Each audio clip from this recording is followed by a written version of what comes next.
come to the emergency debate, in which, and before the 3 hours starts, in which, subject only to the constraints of time and the willingness of colleagues to help each other, my main ambition is to try to maximise participation. We come to the emergency debate. Mr. Ian Blackford. Thank you, Mr. Speaker. And if I may, I want to commend all those that were involved in trying to save the iconic Mac building in the early hours of Saturday morning. And if I may commend my honourable friend from Glasgow Central, who attended to make sure that her constituents were safe. And grateful thanks to the fire service and, of course, the fact that they are all safe from this great tragedy for all of us. Mr. Speaker, I would like to start by thanking you for granting time for this very important debate on the issue of the EU withdrawal bill, devolution and the Sewel Convention. And I should also mention that some members of the Scottish Select Committee can't be here today as they're hearing evidence elsewhere. I know that many of the committee members would have wanted to contribute to the debate if they were here. I am grateful, Mr. Speaker, that you have granted this debate, but it is not a substitute for the absolute failure of the UK Government to allow appropriate time for debate on the withdrawal bill and the failure of the UK Government to protect devolution. Make no mistake, the events of last week demonstrated the utter arrogance and the contempt that the UK Government has for the devolved nations. Scotland's voices were silenced, whilst the Secretary of State for Scotland stood by and did nothing as the UK Government enacted a grab on the powers of the Scottish Parliament. It is notable, Mr. Speaker, that the Secretary of State for Scotland is apparently not leading for the UK Government in this debate. Can the Minister please tell us why the Secretary of State for the Scotland Office is not leading for the Government in this debate when we are discussing Scotland's devolved institutions? He is the Secretary of State for Scotland. He should face up to the debate on the power grab. He cannot hide from what has been a failure to protect Scotland and to protect devolution. Mr. Speaker, where is the leadership? He should have insisted on speaking in this debate, which is, after all, a debate about his ability, or more importantly, lack of ability, to defend the powers of the Scottish Parliament. Is the Secretary of State for Scotland yellow? Will he stand up and defend the interests of Scotland? Perhaps the Secretary of State hasn't got the gall to do so, particularly when we know that the Secretary of State for Scotland came to this House and said from the dispatch box that amendments would be put, that members of Parliament in this chamber would have the ability to discuss what was happening. None of that ever happened. Why was it that the Secretary of State for Scotland promised that we would have that engagement with members of Parliament, and he failed miserably to make sure that Scotland's MPs had the ability to debate this important issue? When he did not bother to show up last week, we saw the Secretary of State come to this chamber seeking to justify the attack on the Scottish Parliament, claiming that these are not normal times. Of course, these are not normal times, because this government is acting against the interests of the people right across the UK, rather than acting in their best interests. I will happily give way. I'm very grateful to the right honourable gentleman. I have to say, in passing, it's a bit rich for him to say that he was gagged when he put the gag on himself by stomping out with his foot. But I do wonder what the right honourable gentleman has to say, because this is an important point that we are debating. When the architect of the convention, Lord Sewel himself, has said, "I don't think it can fairly be described as a power grab, because the legislation itself, establishing the Scottish Parliament, says quite explicitly that it doesn't affect the power of the UK Parliament to make laws for Scotland. It's absolutely clear that sovereignty rests with the Parliament of the United Kingdom." Can I just say, order, the honourable gentleman should resume his seat. Can I just gently say interventions should be brief? Mr Ian Blackford.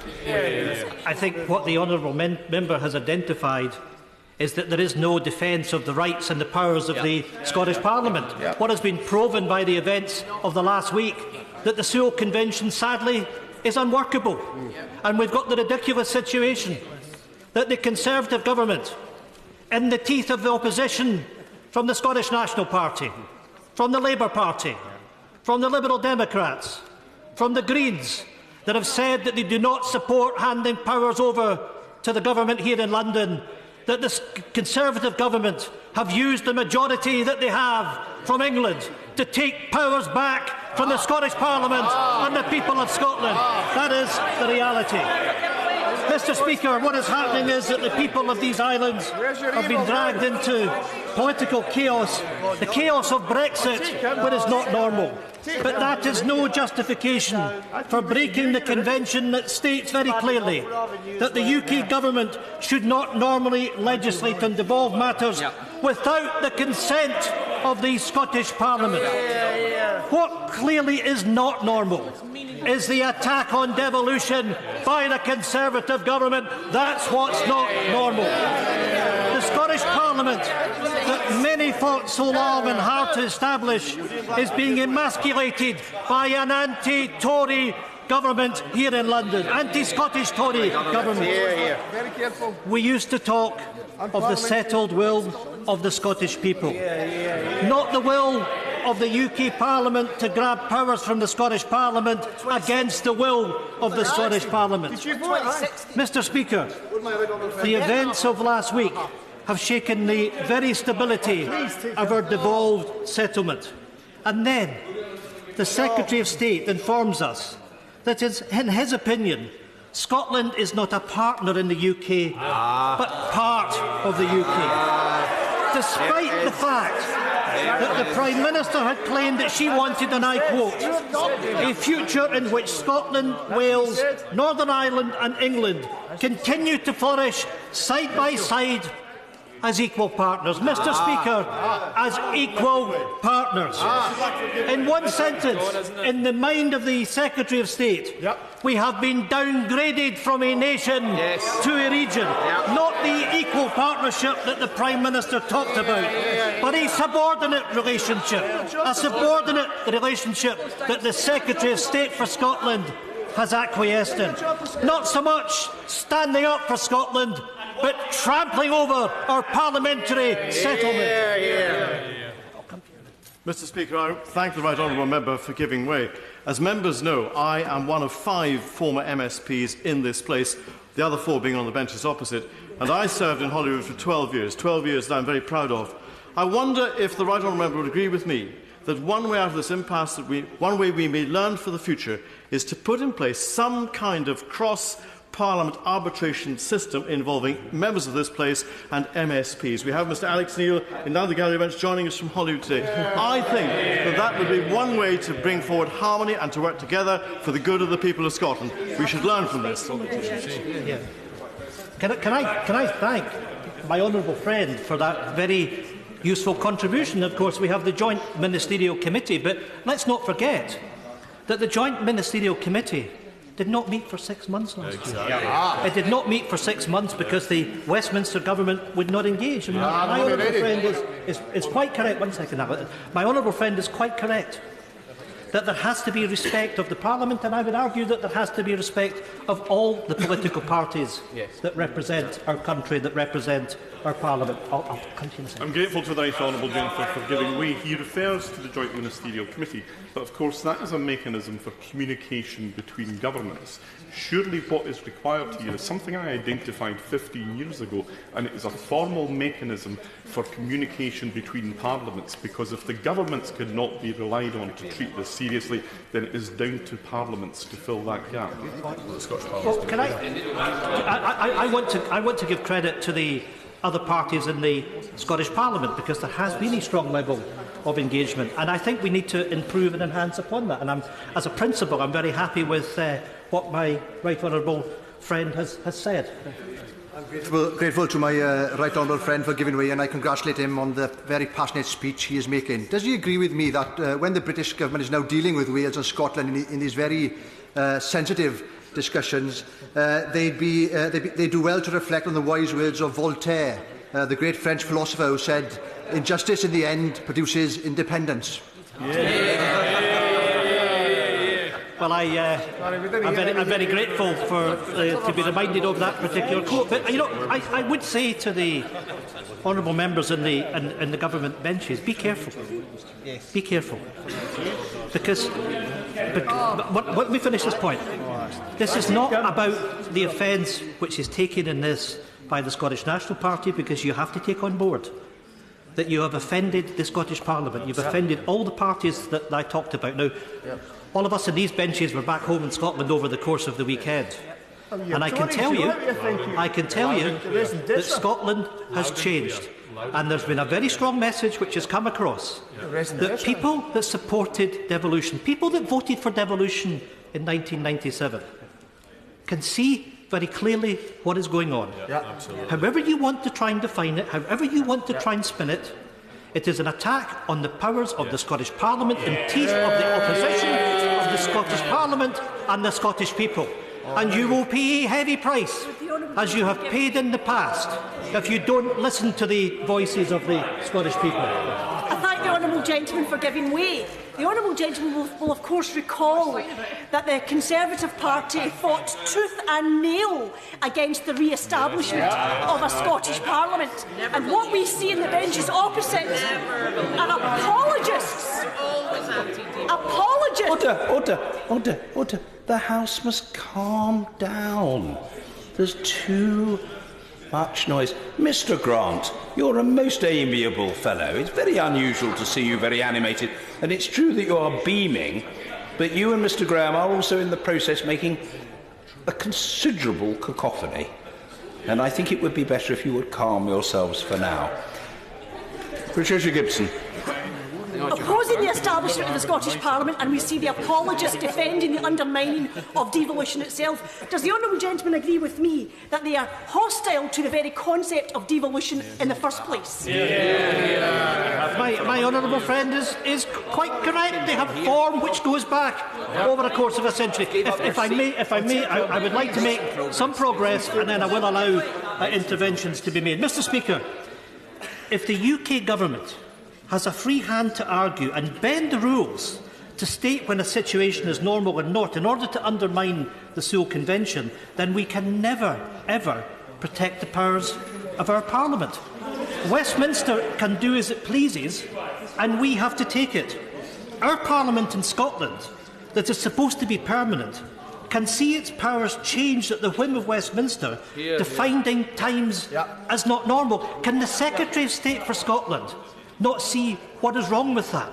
The Secretary of State for Scotland is there to defend Scotland's interest, and he can simply put his hands up that times are not normal and powers over fishing, over agriculture, over the environment and so many other areas which are defined in the Scotland Act as devolved are then taken back into Westminster. The UK government has got this wrong. Last week, Scotland recognised that there was a power grab against our Parliament. A power grab taking place when Scottish members of the UK Parliament were not even allowed to debate the matter. The devolution settlement ripped up with no debate. Where is the democracy in Scotland's Parliament having its powers stripped, and yet Scotland's MPs don't get the chance to speak? On that point, I'm going to... I'm grateful to the right honourable gentleman for giving way, and could he take this opportunity to confirm to the House, when he says this side opposed devolution in 1997, his own party opposed devolution in 1997 because their only aim is separation of Scotland from the rest of the United Kingdom. And when he speaks about a power grab, can he tell me how many powers the Scottish Parliament currently has and how many it will have after this government enacts its legislation, because he knows it will be considerably more.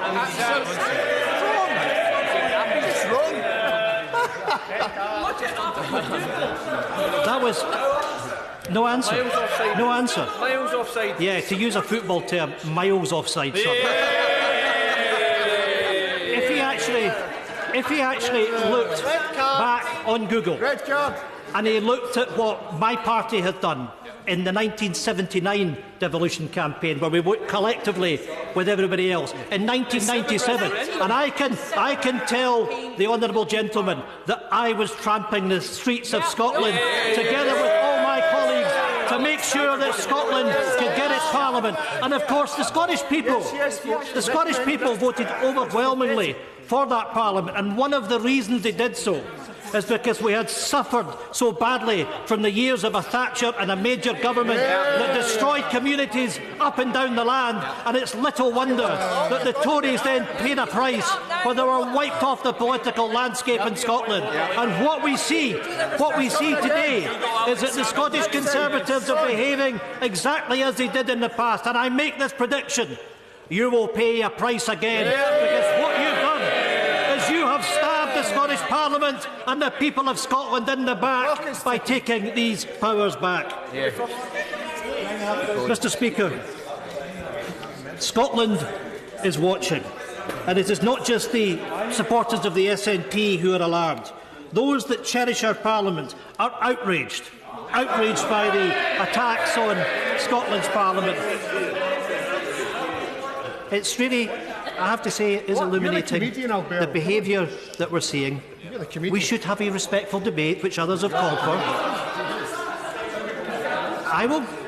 I will happily say to members that I am generous in allowing interventions, as I take from all sides of the House, but this behaviour of braying and shouting does nobody any favour, and you really ought to, the members in the government benches really ought to think about their behaviour and how this comes across to the people of Scotland.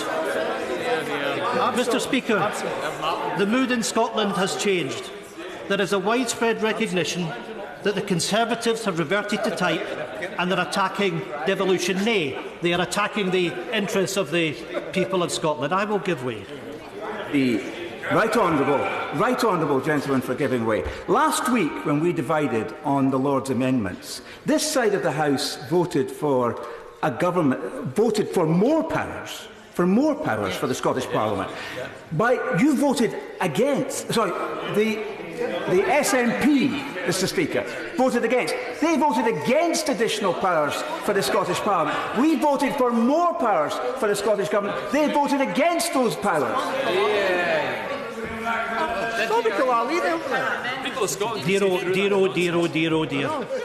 I would simply say that he should listen and watch what the reaction is in Scotland, because everybody knows that what he and his colleagues did last week was go through the lobbies to vote to strip powers from the Scottish Parliament and do it without having a debate in this place.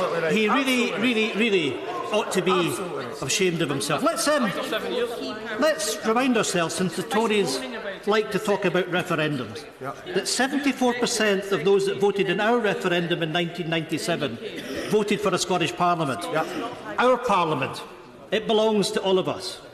We should not forget that since a Home Rule Bill introduced into this Parliament in 1913, right up to 1997, the Tories opposed devolution. The Tories have form in standing up against the Scottish Parliament. The remarks from the Secretary of State for Scotland that we are not a partner within the UK is simply a confirmation as how he sees Scotland's place. It is little wonder that he fails to stand up for Scotland as a country, fails to stand up for our Parliament. He sees us as subservient. That's the nub of the problem, and that's why the Secretary of State for Scotland needs to go. The Secretary of State, quite simply, is unfit for the office which he holds. He can't fight Scotland's corner because he won't fight Scotland's corner. By ignoring the Scottish Parliament during the passage of the EU withdrawal bill, the UK government has risked the security of the devolution settlement. Mr. Speaker, this is an extremely serious development. While Section 28(7) of the Scotland Act 1998 confirms that Westminster retains its unlimited sovereignty, the devolution settlement provides through the Sewel Convention that the legislative power will not be used if there is disagreement and the devolved legislators do not give consent. Mr. Speaker, there has been no agreement. The Scottish Parliament voted by 93 votes to 30 not to consent to the EU withdrawal bill. Why didn't the Secretary of State for Scotland stand up for the Scottish Parliament? Why doesn't he get up now and tell us that he will stand up for the rights of the Scottish Parliament, grow some backbone and stand up for Scotland?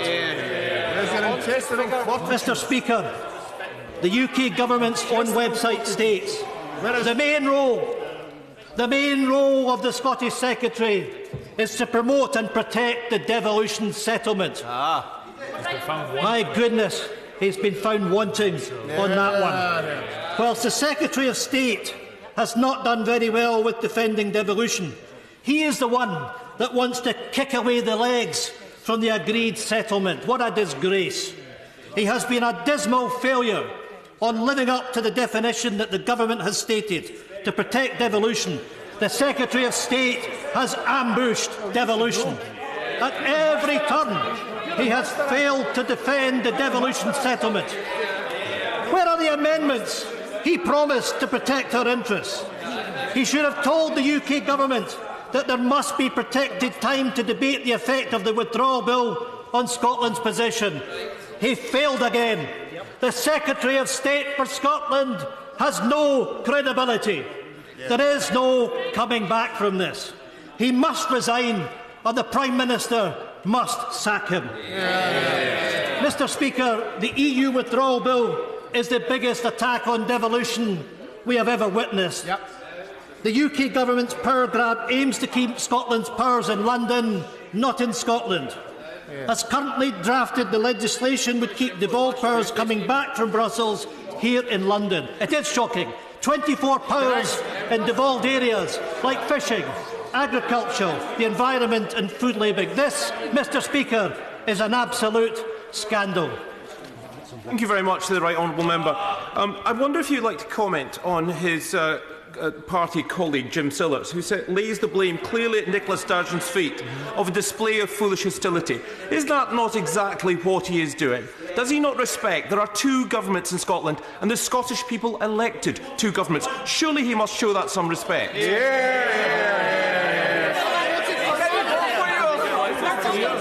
Mr. Speaker, I think some of the honourable gentlemen opposite should be auditioning for Comedy Hour.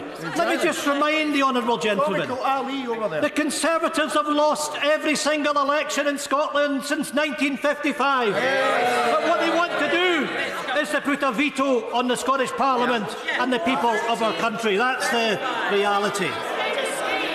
Mr. Speaker, powers must be in Scotland's hand, and it's not just the SNP that are saying it.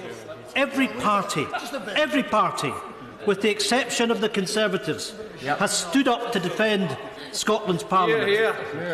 A recent survey by 38 Degrees showed that... My goodness, the contempt. 38 Degrees do a valuable job of making sure that our constituents keep us informed of what's important for them. But what we get is mocking contempt from the party opposite. Just keep it going. Keep it going, because people in Scotland are watching your behaviour. They're watching your behaviour.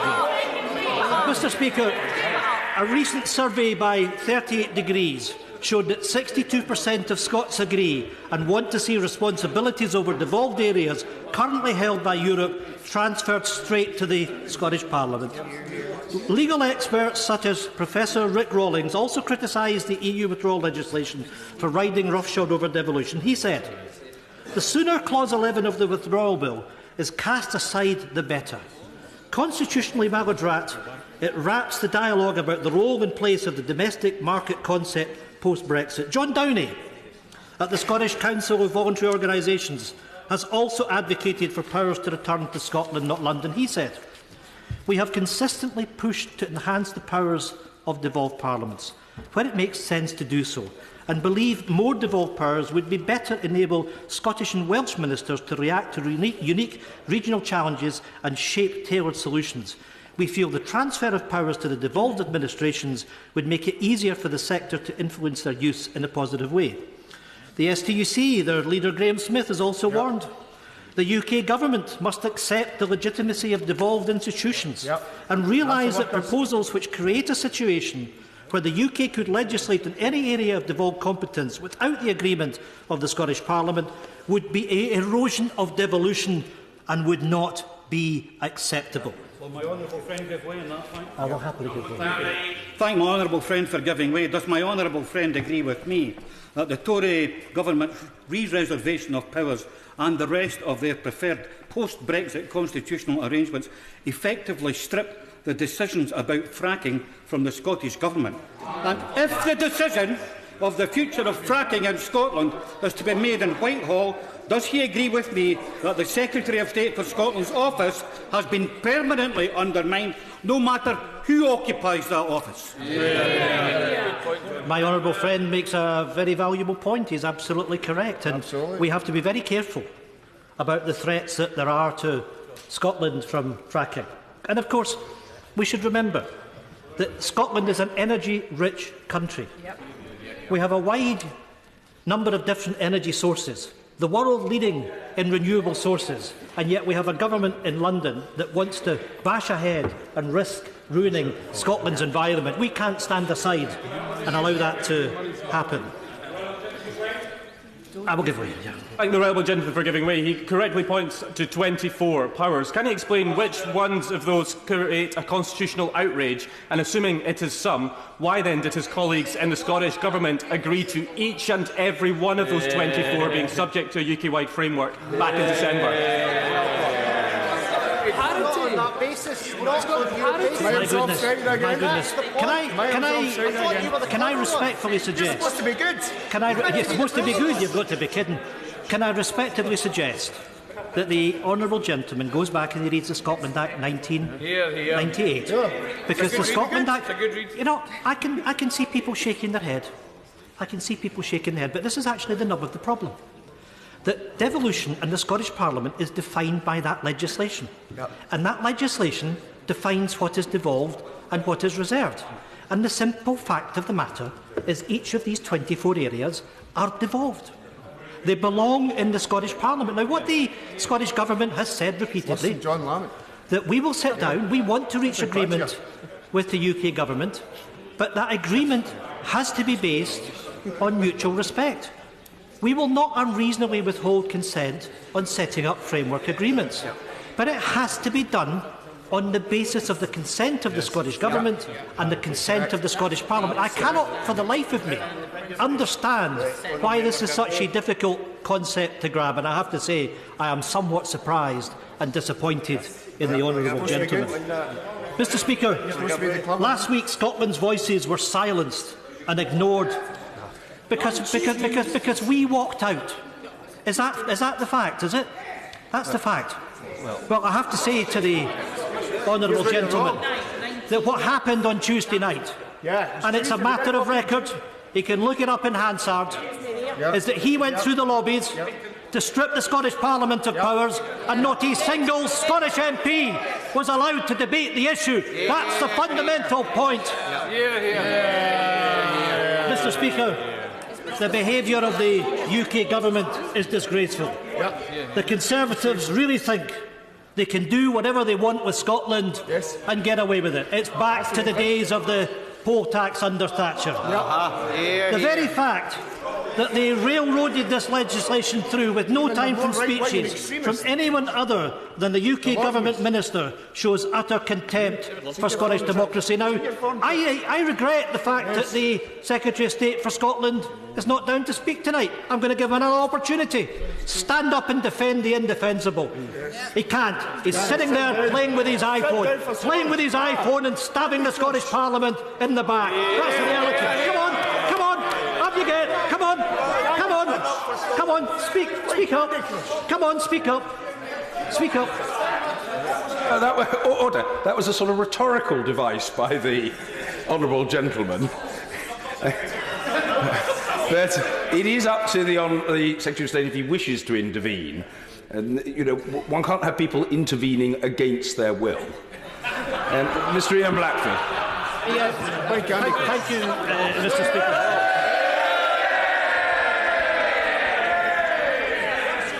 Mr. Speaker, this speech, I suppose it can be called that by the right honourable gentleman, is not worthy of a response from me in the tone that he has set out. He calls for respect, but focuses entirely on the personal in his comments. This may be a performance for his colleagues. It may be a performance for his core voters. It doesn't impress Scotland. Mr. Speaker, I'll tell you what doesn't impress Scotland is a Secretary of State for Scotland that doesn't defend our Parliament. He should do the decent thing, he should do the honourable thing, he should resign, and he should do it now. Mr. Speaker, as SNP Minister Mike Russell said last week, it's been a dark day for devolution. Despite countless representations from the Scottish Government seeking to work with the UK Government to protect our interests, the intransigence of the Tory party has seen our concerns, our mitigations and our solutions blatantly disregarded and disrespected. That's the reality. While the UK Government accepted that Clause 15 of the EU Withdrawal Bill required the legislative consent of the Scottish Parliament, when consent was not given, the UK Government decided to ignore Scotland's democratic wishes.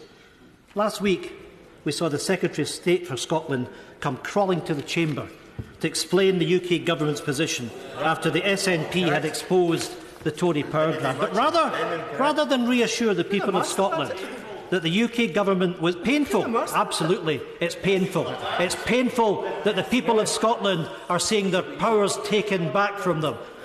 But rather than reassure the people of Scotland that the UK Government was committed to protecting our devolution settlement, the Scottish Secretary's statement effectively turned Sewel on its head by saying that if there is disagreement, that is no consent on a legislative consent motion, the UK Government can proceed to legislate. Mr. Speaker, this is a cause for huge concern, and it is a pity that the Secretary of State for Scotland is clearly not that concerned, or he would have made sure he was responding in this important debate today. Under the constitutional rules, this Government should not proceed without Scotland's Parliament's consent. By constitutional convention and invariable practice since 1999, the bill should not complete its Westminster stages in its current form without that consent. Despite the murmurings of the current Secretary of State, back in 2005, the Scotland Office stated that the UK Government considered that the continuation of the Convention is vital to the success of devolution. Well, what has changed? The only thing that's changed is the Scottish Parliament hasn't given its consent, and the UK Government, showing utter disrespect, has decided to proceed. To the Leader of the SNP. We all heard the statement that the Secretary of State gave to this House on Thursday morning.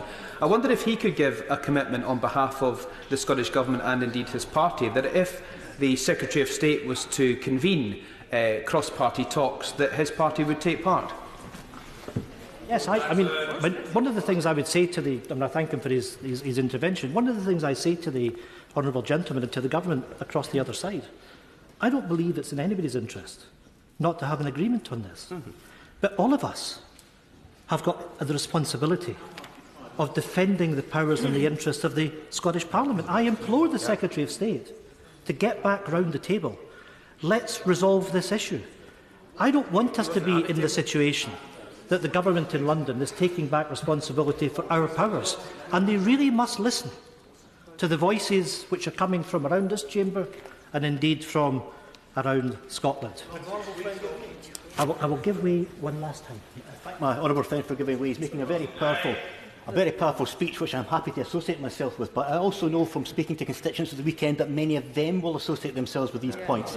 The sense of outrage which was coming across from constituents in my area was only the last time I saw such outrage was during the opposition to the Iraq War and to the poll tax. And does my honourable friend agree with me that Scotland has now reached a tipping point as a result of the actions of the party opposite? My honourable friend is quite correct, and it's borne out with my own experiences over the course of the last few days. And we only have to look at the increase in membership of the Scottish National Party. And there are people coming to the SNP People that have not supported the SNP previously have not supported Scottish independence, but they are simply appalled that there's an attack on the Scottish Parliament, that there's an attack on devolution. And I'll simply say to the Secretary of State, by all means, carry on down the road that you're going on, because the people of Scotland ultimately will have to make that decision as to where their future lies. And what he's doing, as he continues to go down this road, is to help strengthen the case for Scottish independence. I suppose we should be grateful for that. Mr Speaker, last week the UK Government had a duty to amend the bill to respect the will of the Scottish Parliament. They failed to do so. Whilst SNP MPs sought to be constructive with our amendments to the legislation, we were shut out of the debate while the Tories ploughed ahead without any consideration of our proposed solution. The complete contempt shown for the people of Scotland by the Tory Government is sickening. Not only were our amendments ignored, the entire debate on devolution was allocated less than 20 minutes of discussion, with no Scottish MP allowed to speak up for their constituents. Instead, the UK Government Minister ate up all the time for himself. The Scottish Tories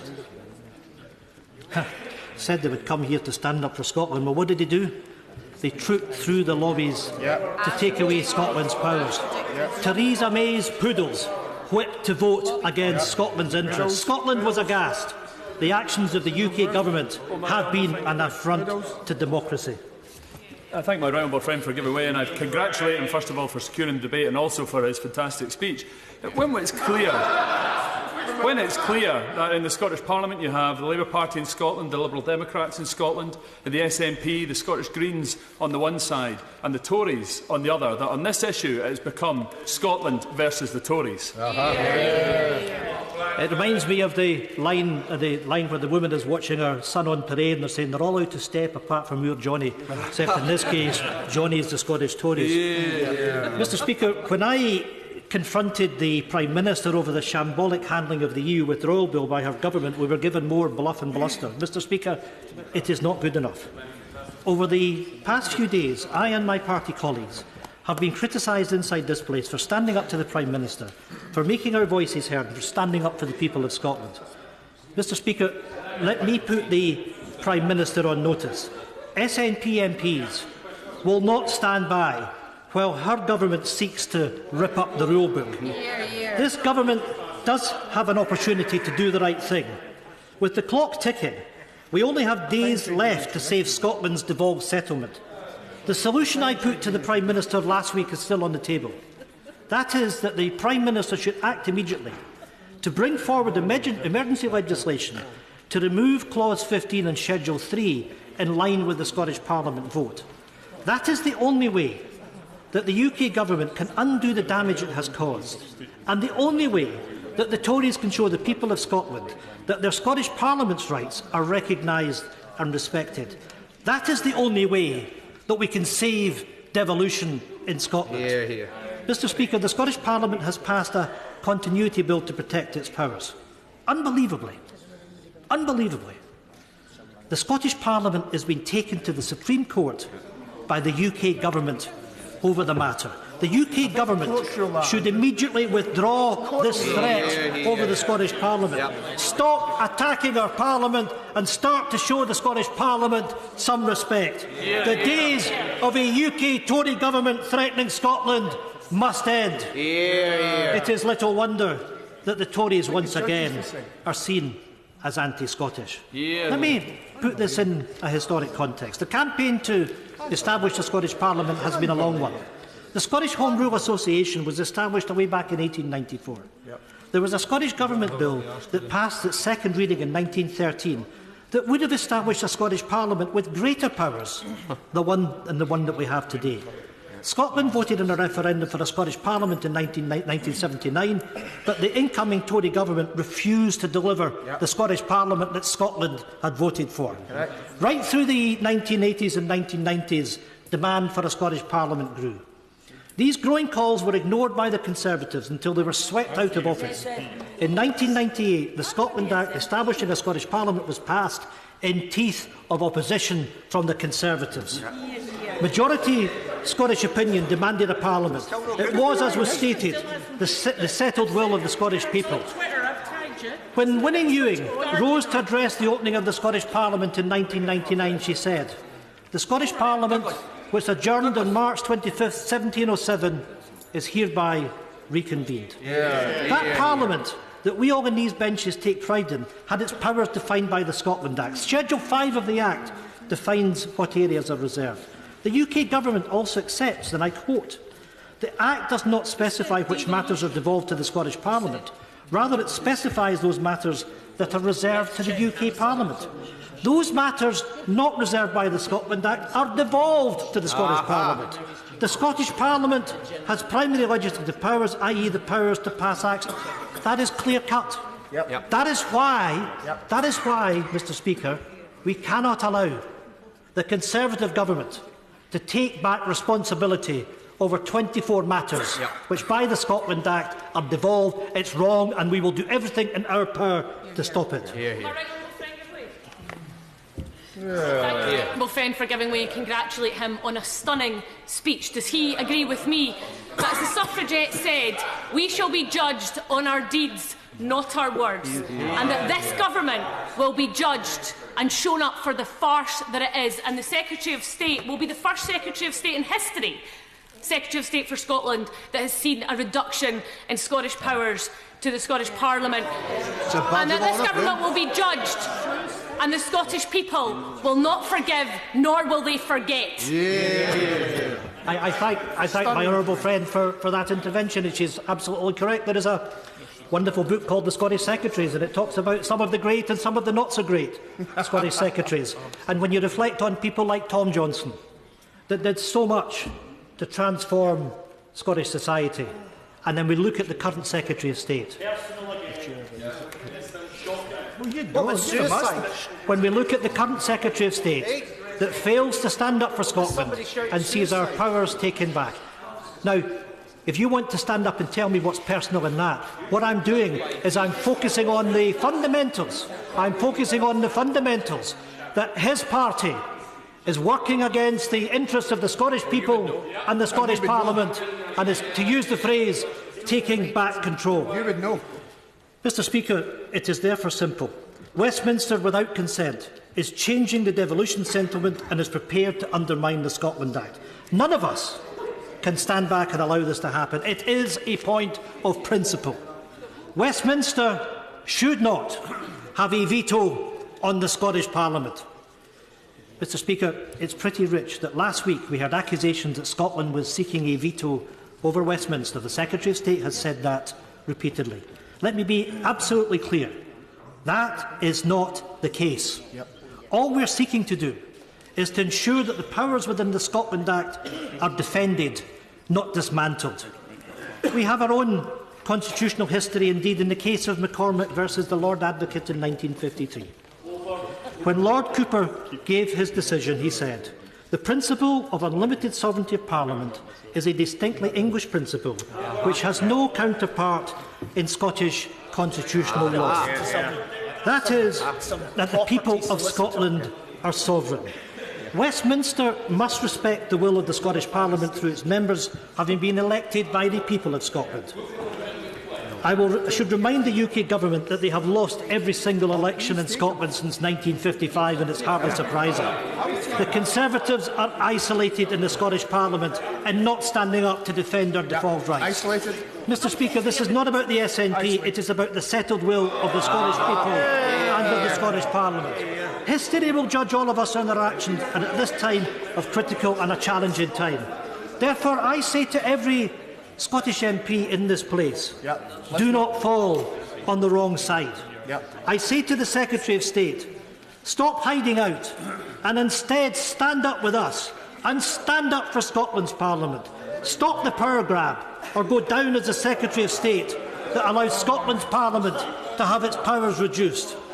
History will remember the defining moment when this Parliament chose to reject devolution, when the Tories chose to stand almost 10 years of constitutional convention only to tell the people of Scotland that their voices would be silenced.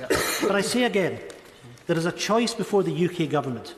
Act now to bring in emergency legislation to recognise the Scottish Parliament and to protect our devolved settlement. Anything less risks constitutional crisis. Mr Speaker, we are days away The clock is ticking. The government must act. I urge the government to choose to be on the right side of history, do the right thing by the people of Scotland and bring forward emergency legislation immediately to delete Clause 15 and Schedule 3 to protect Scottish devolution in our Scottish Parliament. In closing, I recall the powerful and pertinent words of Charles Stewart Parnell. No man has the right to fix the boundary of a march of a nation. No man has the right to say to his country, "Thus far shalt thou go, and no further." The question is that this House has considered the validity of the Sewel Convention. Mr. Alister Jack. Thank you, Mr. Speaker. I share the disappointment that has been expressed in the Chamber today that we were not given the opportunity to discuss these very important issues during the debate last week. However, my agreement with the member for Ross Skye and Lochaber on that point is where my agreement ends with him. It is worthwhile highlighting why it was the case that we didn't have time to debate last week. 11 times last Tuesday, the Labour Party caused this House to divide. They knew exactly what the consequences of that were in terms of timings, but they persisted and sacrificed the time available for members to contribute to the debate. So I am delighted that we now have the opportunity to discuss the ramifications of new Clause 15 today. Mr. Speaker, once we leave the European Union, the Scottish Parliament will be even more powerful than it is just now.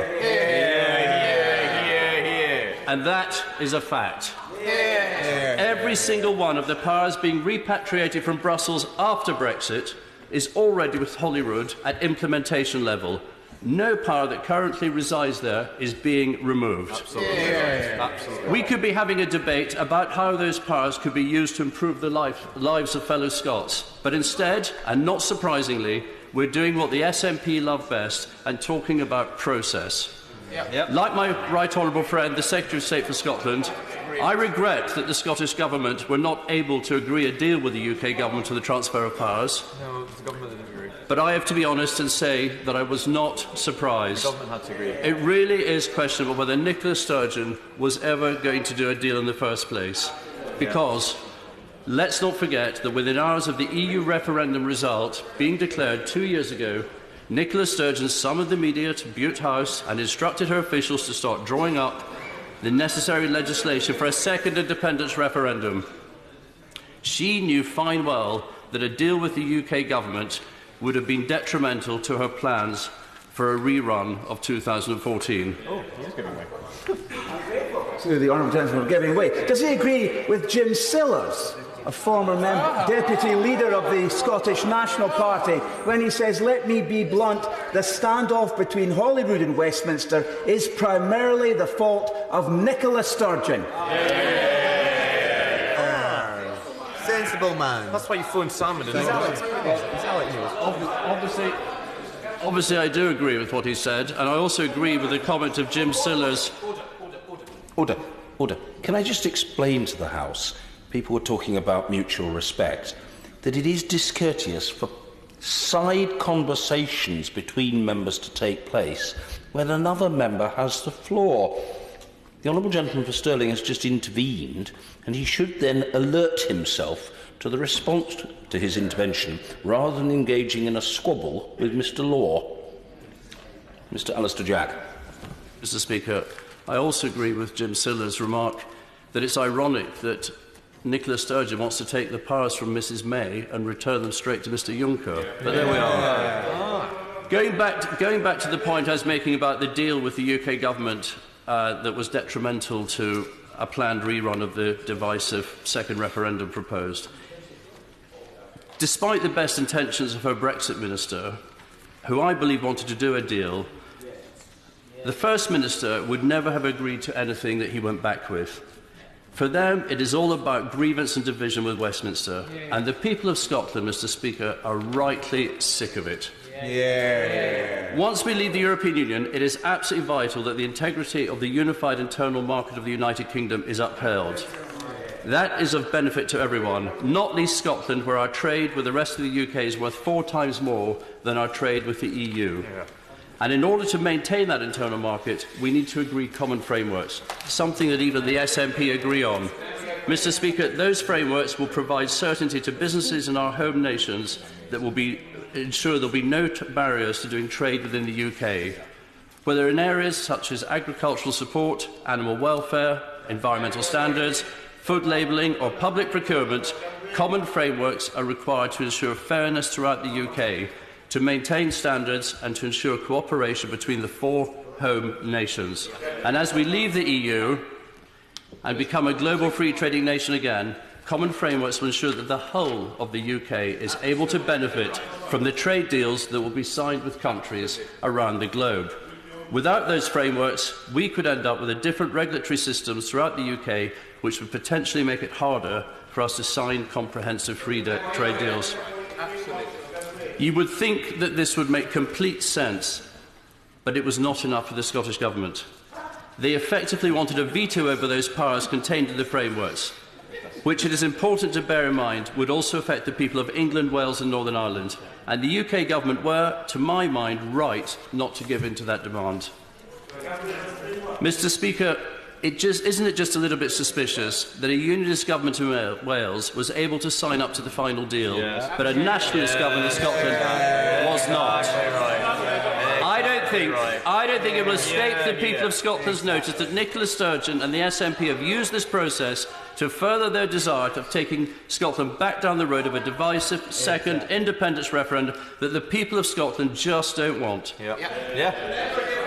If they could, the SNP would take us straight back into the European Union, sign us back up to the hated common fisheries policy, and ironically hand the powers that are so contentious to them straight back to Brussels. However, Mr. Speaker, we will not let that happen, and that is why this government is respecting the democratic will of the British people to leave the European Union. Ian Murray. Mr. Speaker, I'm very grateful, and it's a great pleasure to be involved in this important debate and follow the member for Dumfries and Galloway, although I would like to just take umbrage a little bit with the honourable member in the opening of his speech when he claimed that this debacle, which has actually been made by his own government, is somehow the fault of democratically elected politicians going down the lobbies to vote for Lord's amendments to what is a major piece of legislation. That is our democratic right, and many of my constituents, and I'm sure his, who wrote to him last week, would have been asking him to support the 15 amendments that came back from the other place, and that's certainly what we committed to do, and certainly what we did last week. The blame for only having 19 minutes to deal with these particular devolution issues lies squarely at the programme managers of the government, the Leader of the House and the usual channels who decided to make it 6 hours with a knife at 3 hours, and that second 3 hours would be eaten into by votes. They could have taken a completely different approach to the programme motion and allowed the votes to happen and the 3 hours to happen after that. This is this travesty and this devastation and the grievance that's been given to certain parties in this House is of their own making. I'm happy to give way. Thank you very much. I'm grateful to the honourable member for giving way, and he's absolutely right in this. The answer to this did lie in the timetable. The government could have protected the time for that string of amendments, and they chose not to. Does he not agree with me, though, that especially when you consider the nature of the bill that we were considering, to suggest that this House should somehow have to choose between debating amendments from the other place and voting on them is quite ridiculous. It is quite ridiculous, and I can't help but feel that the programme motion was put in place for that very purpose, because the government would have known that this House would have divided on the vast majority of those amendments, and therefore that 3 hours would, by nature of the process of coming back from the House, the other place, with ping-pong, reduce that particular time. And the reason I think everyone is so frustrated and angry about the process, and I'll come on to why it affects the Sewel Convention in a minute, is because the Secretary of State, who, I won't get into the personal politics, the Secretary of State, I disagree with his politics fundamentally, but he's an honourable man, he's always dealt with me fairly, and in this process I think he will look back and perhaps regret some of the actions that the government have taken on this. But the Secretary of State promised at that dispatch box on a number of occasions that this elected House would get to debate the amendments on devolution that were being put to the other place. He promised it would come back at committee stage and didn't. He promised it would come back at report stage and didn't. And his own backbenchers, including the member for East Renfrewshire who is in his place, said that he would reluctantly back the legislation and the amendments that were being put forward by the opposition. He would back the government's position on the assurances he was given by his own front bench that those amendments would come back at report stage. The very fact these amendments have been placed in the other place, and therefore the elected House have been unable to debate them and indeed have any kind of input into them, means that we are left in a situation whereby we have a grievance to be able to exploit, because we haven't even debated on the floor of this chamber the fundamental issues around the Sewel Convention, the individual parts of the amendments, what the impact is on the Scottish Government, what the impact is on the Scottish Parliament, what the impact is on the UK Government, what the impact is on UK-wide frameworks that are being put in place as part of this particular process. I'll give way to the honourable gentleman for Carmarthen Loughton.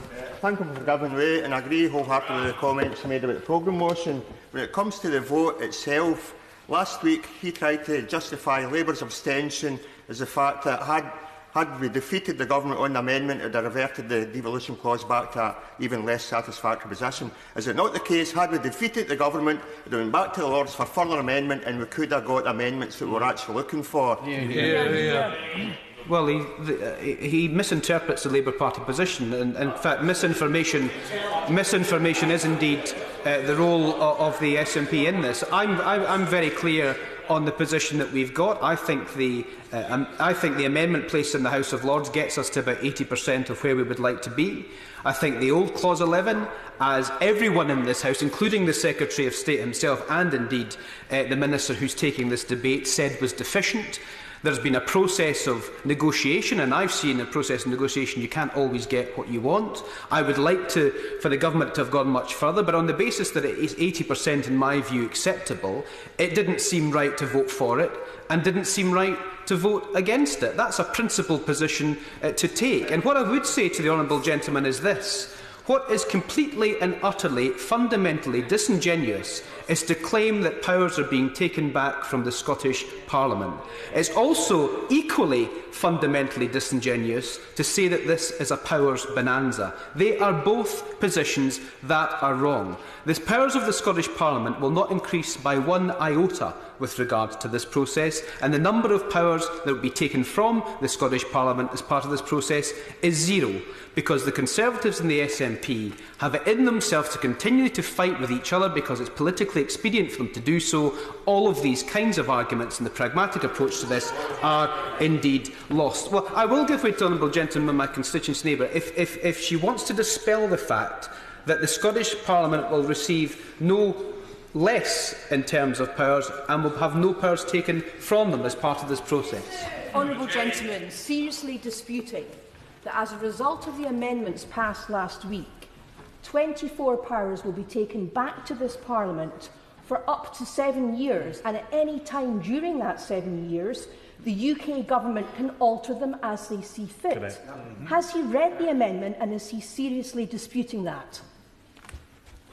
Which is, in terms of the honourable lady's question, is the bit of the amendment from the House of Lords that we disputed. And in fact, if you look at our front bench amendment in this place, if you look at the front bench amendment in this place, if you look at the front, I don't understand why the behaviour of the Scottish National Party in this, when I'm actually on their side of the vast majority of this, has to be so hostile.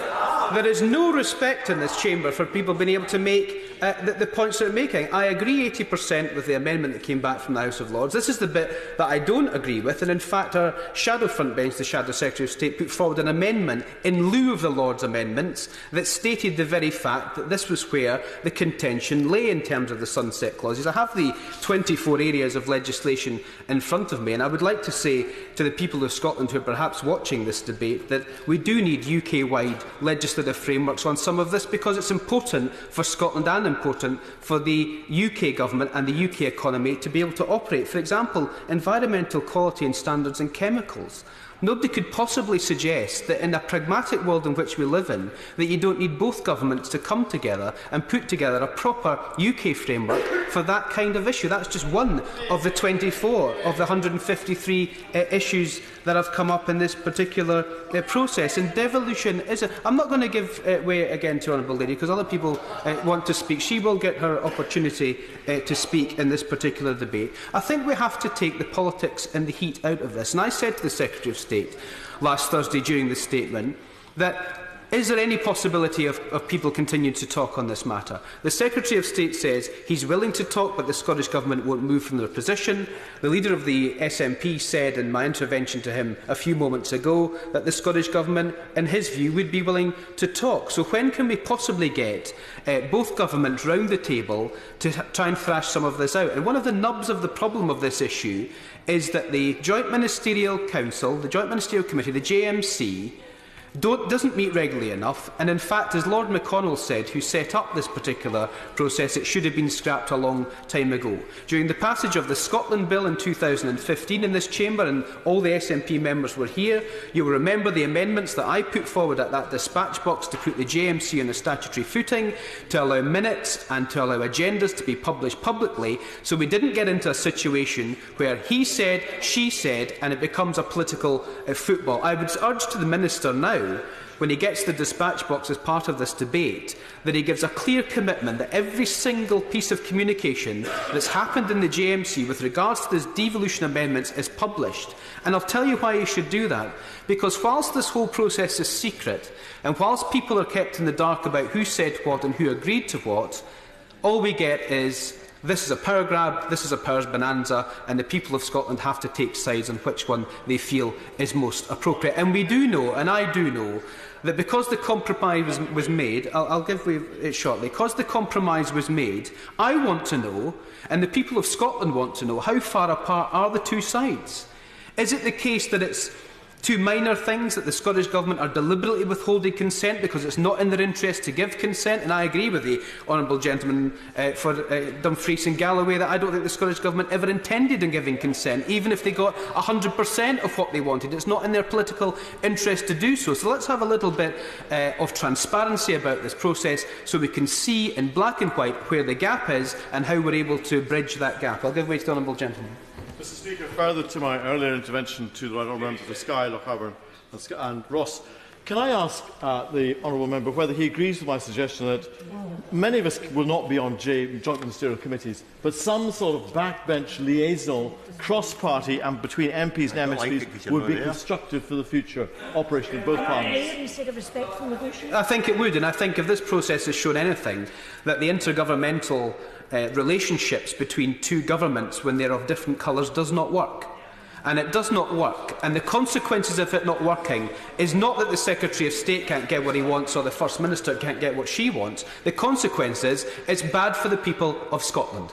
Because we cannot get to a situation whereby we have an orderly withdrawal from the EU if that's what happens, and let's not get into the issues around whether or not we'll leave the EU, etc., etc. I have my own views. But if we are to leave, then we need a proper structure in place where both governments can be confident and the people of Scotland can be confident that both governments can work together. It is in both governments' interests, I'll say to the honourable gentleman, to fight over these particular issues, because they cannot resolve some of the major problems with regards to leaving the European Union, and therefore having a fight between flags between the Conservatives and the Scottish National Party suits both political agendas down to the ground, while every other issue that's on there ends up being on the agenda. I won't give way because we will run out of time, and I would hate for the honourable gentleman to walk out if he's not able to get his say in this particular debate. Mr. Speaker, I'll make two other brief points if I can. I think we're all in the same place in this chamber in terms of what we want to try and achieve. We want to be able to, if we leave the European Union, have a legislative framework in front of us that works for the things that we need it to work for. It is quite clear from the people that speak to me that you can't have different frameworks with regards to animal movements across the UK because you need the UK internal market to work. You can't have different food labelling, or you'll have a situation like I have in my constituency where we have a wonderful Mexican deli who imports all this stuff from Mexico but is therefore then got to relabel it all with all the different labelled. You couldn't possibly have that situation. So you do have to have some UK-wide frameworks that work and operate for the UK internal market. Now, it's not in the SNP's interest to make that work, because they want out of the UK internal market. And that's partly the problem we have here with the politics of this. So it comes down to the nub of the issue. And the nub of the issue is the UK government right in this particular issue? I don't think they are. They could have gone much further, and they've made a hash of it, and they're architects of their own misfortune with regards to this. But are the SNP, Scottish Government, willing to move to be able to get an agreement on this? And I think the answer to that is no. So in the absence of two parties who are unwilling to talk to each other or unwilling to compromise, where does that leave you in terms of the overall devolution settlement? So I will finish on this. Lord Sewel, when he set up the Sewel Convention, said quite clearly that it should not be used for major policy issues that have a major political disagreement, and we're seeing that play out now. I don't know how we can get to a place whereby the Scottish Government can give this a legislative consent motion.